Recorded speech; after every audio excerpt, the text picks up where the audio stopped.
For today's video ay magluluto tayo ng chicharon. Yes, homemade chicharon. Try ko ulit magluto. Sana perfect na to. Ito guys, meron ako dito ng chicharon at aking ipiprito. Lumulutong na siya guys at umaalsa. Medyo nag-a-approve na konti. Konti lang, charot. Ayan. Sausaw natin sa suka. Try natin. Hi guys, samahan niyo ako magluto tayo ng chicharon. Ito, sinangkot ko na nga itong mga chicharon na to at pinagmantika ako. Tapos nag-init ulit ako ng mantika. Ayan, hindi pa pala masyadong mainit. Dapat mainit na mainit yung mantika bago natin itubog itong mga chicharon. Ito nga guys, at tinatakot ako at gumagamit ako ng takip. At baka tumalse. Kanina kasi nung sinasangkot ko at pinagmamantika ako yung mga chicharon. Grabe yung mga talsikan talaga as in. Ito naman yung process na pagpaprito ko na nga talaga ng chicharon. Yan ang umaalsa na nga to guys. O, diba? Tingnan mo. Pero nanghinayang ako dun sa mantika kasi sunog na nung natapos. Umitim yung mantika. Pwede ko pa kaya yung gamitin. Ayan o guys. O. Umaalsa na talaga yung chicharon ko ngayon. Pero hindi katulad nung unang-una kong ginawang chicharon. So, bali 2 times ko nang gumawa ng chicharon at sana ma-perfect ko na. Yung malambot na malambot talaga. Ayan, ito yung pangalawang salang ko.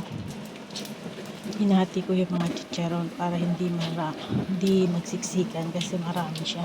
At konti lang yung ginamit kong mantika, hindi punong-puno. Ayan, umalsa naman po guys at maging malutong naman. Pero hindi ganon talaga sa mga binibiling chicharon sa mga nakapak na talagang maalsang maalsa. Ito medyo konting alsa lang siya. Pero malutong to guys. Ayan. Masarap. Tikman natin. First bite para sa'yo guys. Love you. Malutong, successful. Yung medyo manipis at yung mga makakapal na may mataba, meron pang hindi luto doon sa pinakagitna. Kailangan medyo matagal pa pala sa pagprito at tapos sobrang mainit talaga yung mantika. Ayan. I hope you like this video. Please give it thumbs up, like, share, and comment down below. Miss Ayusin here. Thanks for watching and God bless. Thank you. Mama chup chup. Naglalaway ako guys. Ayan, yummy!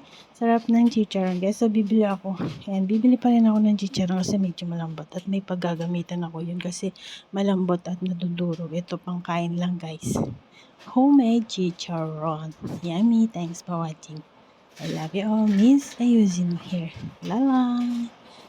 Ayan, sino yung mga natatakam dyan sa mga chicharon? So, ayan, gawa na kayo ng chicharong baboy. Ayan, kain. Yummy, yummy. Sarap na sarap ako dito guys kasi talagang sawan to sawa ako na kainin yung chicharon. Diba?